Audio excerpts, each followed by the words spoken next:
ভাই কেন এত ভয় কিসের তাদের? আইসিসির চেয়েও আমি বেশি সমস্যা দেখছি আমার ক্রিকেট বোর্ডের। বাংলাদেশের ক্রীড়া উন্নয়নে আমরা পরিকল্পনা নিয়েছি, যেটার ইতিমধ্যে আপনারা অবগত রয়েছেন যে আমরা খেলাধুলাকে পেশা হিসেবে প্রতিষ্ঠিত করতে চাই। আমরা জাতীয় শিক্ষাক্রমে ৪র্থ শ্রেণী থেকে খেলাধুলাকে বাধ্যতামূলক করতে চাই।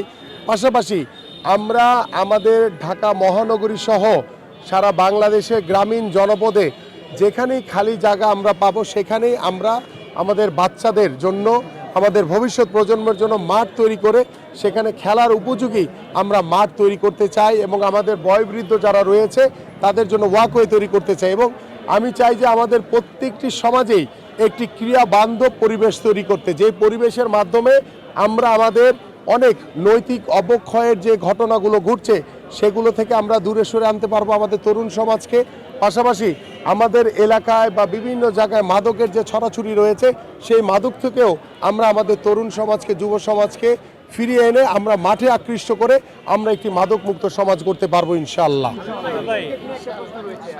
এখন যে কোনো ব্র্যান্ডের পুরাতন এসি বদলে নতুন ওয়ালটন এসিতে উপভোগ করুন 25% ছাড়। আসলে পুরো বিষয়টি তো একটা হতাশাজনক বিষয়, কারণ আমি মনে করি আইসিসি তো কোনো ব্যক্তি কিংবা কোনো একক দেশের প্রতিষ্ঠান না। আইসিসি হচ্ছে বিশ্বকাপ ক্রিকেটের সর্বোচ্চ সংস্থা। আইসিসির কাছে প্রত্যেকটি দেশের সমস্যাই তাদের চোখে সমান হওয়া উচিত। এবং আমি মনে করি যে বাংলাদেশের যে নিরাপত্তাহীনতার কারণে বা বাংলাদেশের খেলোয়াড়দের নিরাপত্তাহীনতার কারণে যে আমরা যে বিশ্বকাপ ক্রিকেটে অংশগ্রহণ করছি না, সেইটার সাথে বাংলাদেশে ক্রিকেট সাংবাদিকদের কোনো জড়িত হওয়ার কোনো কারণ নেই। কারণ সাংবাদিক যারা, তাদের দায়িত্ব হচ্ছে সংবাদ সংগ্রহ করে সেটা প্রত্যেকটি মানুষের কাছে, প্রত্যেকটি জাতির কাছে পৌঁছে দেওয়া। কিন্তু দুর্ভাগ্যজনক হলো সত্য যে আমাদের দেশে বা আইসিসি থেকে ঠিক তার ব্যতিক্রমটা আমরা দেখতে পেলাম যে বিশ্বকাপ ক্রিকেটে বাংলাদেশ হয়তোবা নিরাপত্তার কথা চিন্তা করে অংশগ্রহণ করছে না, কিন্তু আমাদের সাংবাদিকরা কি দোষ করলো? তাদের তো কোনো দোষ নেই। তারা কেন আন্তর্জাতিক ক্রিকেটে অংশগ্রহণ করে তারা কেন নিউজ কভার করতে পারবে না? আমার কাছে মনে হয় যে এখানে ক্রিকেট বোর্ডের আসলে বলতে আর বেশি বলতে ভালো লাগে না। ক্রিকেট বোর্ডের যে আসলে নির্বুদ্ধিতা, এবং আমরা খুব হতাশ হয়েছি যে আমরা দেখলাম যে এই ক্রিকেট বোর্ডের নির্বাচনকে নিয়ে অনেকেই এত উৎসাহ উদ্দীপনা দেখিয়েছে, সেই ক্রিকেট বোর্ডের পরিচালকরাই একে একে সবাই পদত্যাগ করছে। কেন করছে সেটা হয়তোবা এখন বোঝা যাবে না, সেটা আরও পরে বোঝা যাবে ইনশাআল্লাহ। কিন্তু আমি বলতে চাই যে আসলে ক্রিকেট আমার দেশের একটি অনেক বড় অর্জন, এটা আমার মান মর্যাদা। আমার দেশ ক্রিকেট বিশ্বকাপ খেলে, আমার দেশের বিশ্বকাপ ক্রিকেটে আমার দেশের যারা ক্রীড়া সাংবাদিক আছে তারা নিউজ কভার করতে বিভিন্ন দেশে যায়। সো আমি মনে করি আমরা সবাই একে অপরের সাথে জড়িত রয়েছে, একে অপরের পরিপূরক আমরা। সেই জায়গা থেকে ক্রিকেট বোর্ডের এখনও সময় রয়েছে, যদি সুযোগ থাকে আইসিসির সাথে বসে কথা বলে বা ভারতীয় ক্রিকেট বোর্ডের সাথে বসে আলোচনা করে বা আন্তর্জাতিকভাবে আন্তর্জাতিক কূটনীতির মাধ্যমে এই সমস্যাটির সমাধান করা যায় কিনা। এবং আমাদের যারা ক্রীড়া সাংবাদিকরা যারা এখন হতাশাগ্রস্ত হয়ে গেছে যে তারা বিশ্বকাপ নিউজ কভার করতে যেতে পারবে না, আমার মনে হয় এই বিষয়টি আইসিসির সাথে বসে কথা বলে সেটাকে কনসিডার করা যেতে পারে অবশ্যই।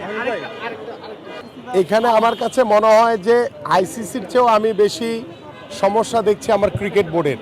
কারণ ক্রিকেট বোর্ডের সভাপতি বা যারা দায়িত্বরত রয়েছে, যারা মিডিয়ার কাজ করে, মিডিয়া সেক্টরটা দেখে, তাদের অনেক অবহেলা রয়েছে আমার কাছে মনে হয়। কারণ তারা চিন্তা করেছে যে আমার খেলোয়াড়রা বা আমরা বিশ্বকাপে যেতে পারছি না নিরাপত্তার কারণে, তা আমাদের সাংবাদিকদেরও যাওয়ার প্রয়োজন নাই। বাট আমার কাছে মনে হয়েছে যে সাংবাদিক ভাইরা যদি সেই ক্রিকেট কভার করতে গিয়ে তারা কিন্তু বাংলাদেশের পক্ষে ক্রিকেটের যে সমস্যাটা তৈরি হচ্ছে, যে নিরাপত্তাহীনতার কারণে আমরা যেতে পারছি না, সেই বিষয়গুলো কিন্তু আপনারা আন্তর্জাতিক মহলে তুলে ধরতে পারতেন।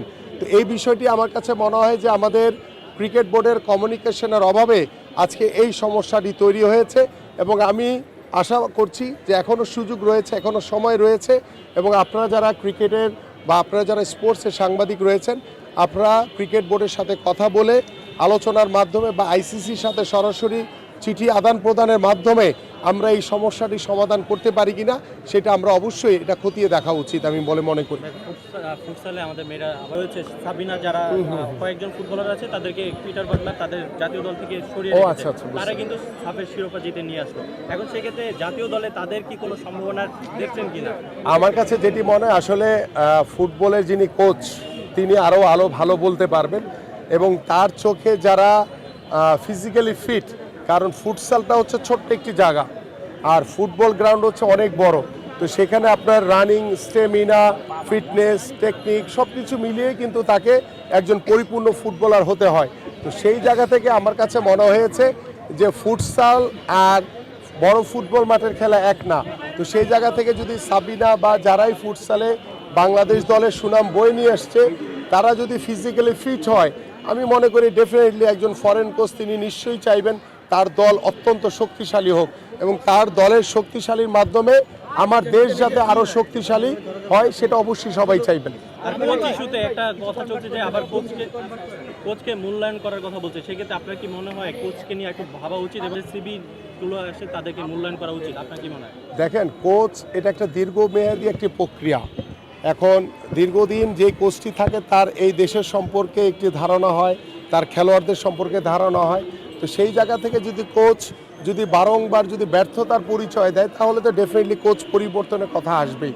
বাট কোচ যদি সফল হয় তাহলে আমি মনে করি তাকে ধরে রেখে কিভাবে আমাদের ফুটবলটাকে আরও বেশি এগিয়ে নিয়ে যাওয়া যায় সেটাকে আমাদের আরও বেশি দৃষ্টি দেওয়া উচিত। কারণ আমি চাইলেই তো পরিবর্তন করতে পারবো, বাট পরিবর্তন করলেই তো আমার ফুটবল এগিয়ে যাবে না। সো এই জায়গাটাতে আমাদের আরও ধৈর্যশীল হতে হবে ইনশাআল্লাহ। ভাই ওহেনও সারাদিন কথা